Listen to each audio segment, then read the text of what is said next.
Hello दोस्तों, नमस्कार। मैं हूं किशन लाल साहू और आज मैं आपको बताने वाला हूं कि आपके घर का मुख्य द्वार कहां होने पर आपके और आपके घर वालों पर इसका क्या प्रभाव पड़ता है। तो जैसे कि मैंने अपने पिछले वीडियो में आपको बता चुका हूं कि घर की लंबाई और चौड़ाई कितनी भी हो, उसे आप 3-3 करके 9 बराबर भागों में बांटेंगे। हम मुख्य द्वार की बात करते हैं तो मुख्य द्वार में चारों ही दिशाओं में कुल 9 पद होते हैं। अर्थात जिस घर के हमने 3-3 करके 9 हिस्से किए हैं, अब उन 3-3 हिस्सों एक हिस्से को 3-3 भागों में फिर से बांटकर हम 9 हिस्से बनाएंगे।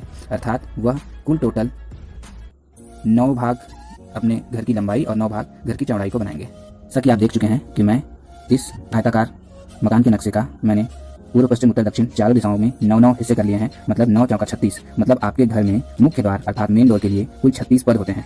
इन सभी 36 पदों में 36 प्रकार के देवी देवता या राक्षसों का वास होता है। तो जैसा कि आप देख सकते हैं यहाँ पर सभी 36 देवी देवता या राक्षसों का नाम लिखा हुआ है। तो मैं आपको पूर्व पश्चिम उत्तर दक्षिण चारों दिशाओं में किस पद में हमें मुख्य द्वार होने चाहिए और किस पद में मुख्य द्वार नहीं होने चाहिए, किस पद के मुख्य द्वार से हमें क्या लाभ होता है और किस पद के मुख्य द्वार से हमें क्या हानि होती है, मैं ये बताऊंगा। अब जैसा कि आप देख चुके हैं, मैंने पूर्व पश्चिम उत्तर दक्षिण चारों ही दिशाओं में 1 से लेकर 9 तक नंबर लिख चुका हूं। और आपको स्पेशली बता दूं कि पूर्व और उत्तर के जो बीच का कोण होता है, जिसे हम ईशान कोण कहते हैं, वहां से हम गिनती शुरू करते हैं। देखिए ये गिनती, और यहीं से 1 2 3 4 9 तक इधर जाते हैं और यहीं से नीचे 1 2 3 4 9 तक इधर आते हैं। फिर आप यहां से जब गिनती शुरू करेंगे तो जो पद ये पूर्व के लिए 9वां पद जो ये है, वही दक्षिण के लिए पहला पद होगा। मतलब कॉर्नर में 2-2 पद होते हैं। यहाँ भी आप देखिए 1 और 9 1 और 9 देख सकते हैं। यहाँ दोनों साइड से ये 1 ही होगा और यहाँ दोनों साइड के लिए ये 9 ही होगा। अब जैसा कि आप जानते हैं, पूर्व दिशा और उत्तर दिशा की ओर मुख करके बनाया हुआ घर सबसे उत्तम घर होता है। इसके अलावा लोग पश्चिम के घर को उतना अच्छा नहीं मानते, जबकि सबसे बड़ा घर दक्षिण घर माना जाता है। कारण यह है कि पुराने जमाने में जो भी घर बनते थे, उनके मुख्य द्वार हमेशा घर के मध्य में पाए जाते थे। तो पूर्व के द्वार को इसलिए सर्वोत्तम माना जाता था क्योंकि पूर्व के द्वार के पूर्व की ओर 5वें पद पर सूर्य घर बैठता है, जो प्रगति देता है और अच्छा स्वास्थ्य देता है। जबकि उत्तरमुखी घर को शुभ माना जाता है क्योंकि उत्तर दिशा के मध्य में कुबेर जी बैठते हैं, वहाँ पे लक्ष्मी माता और गणेश जी भी बैठते हैं, जो कि धन लाभ का कारक होता है। पश्चिम के 5वें पद में अर्थात बीच में शनि देव जी बैठते हैं, जो कि नीति और नियम के कारक हैं और ये केवल मेहनत करके खाने वालों को अच्छा मानते हैं।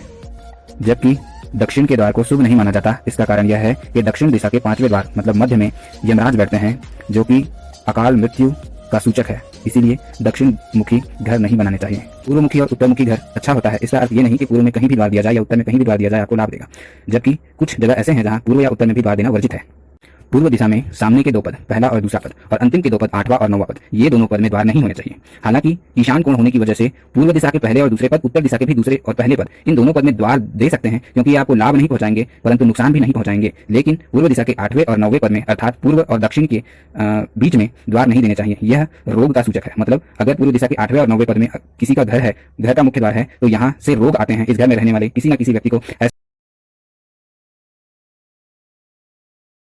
पूर्व के तीसरे पद पर जयंत जी बैठते हैं, जो शत्रु विजय का कारक है। चौथे पद पर देवों के राजा इंद्र बैठते हैं, जो कि राजयोग दिलाते हैं। और 5वां मैं बता चुका हूँ, सूर्य बैठते हैं, जो प्रगति और अच्छे स्वास्थ्य का कारक है। छठे और 7वें पद भी द्वार दे सकते हैं, लेकिन ये उतने लाभप्रद नहीं होते। जबकि उत्तर दिशा के 5वें पद और 6वें पद पर द्वार देने से धन लाभ होता है। बाकी 3 और 4 और 7वें पद पर भी द्वार दिया जा सकता है, परंतु वो उतने लाभप्रद नहीं होते।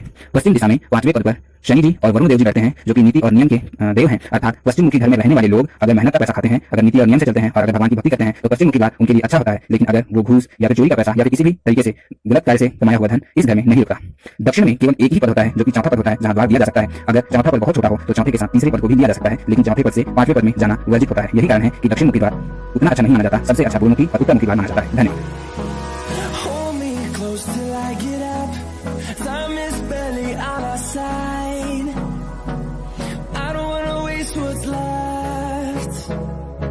The storms we chase are leading